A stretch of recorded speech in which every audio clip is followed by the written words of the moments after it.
இவ்வளவு மோசமா நடந்துக்கிறா. சீக்கிரம் வாடா. ஏய் ஜூலி, நீ உன் ரூமுக்கு போ. எங்கே போகணும்னு அவசியம் இல்ல. இனிமே நீ எங்கேயும் போக வேண்டாம், எங்களோட இருந்தாவே போதும். அம்மா,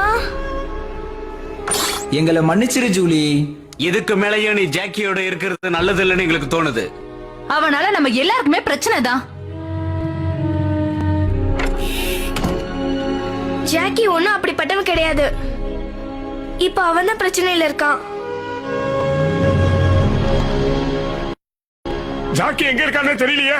எனக்கும் தெரியல. எனக்கும் தான். ஜூலி.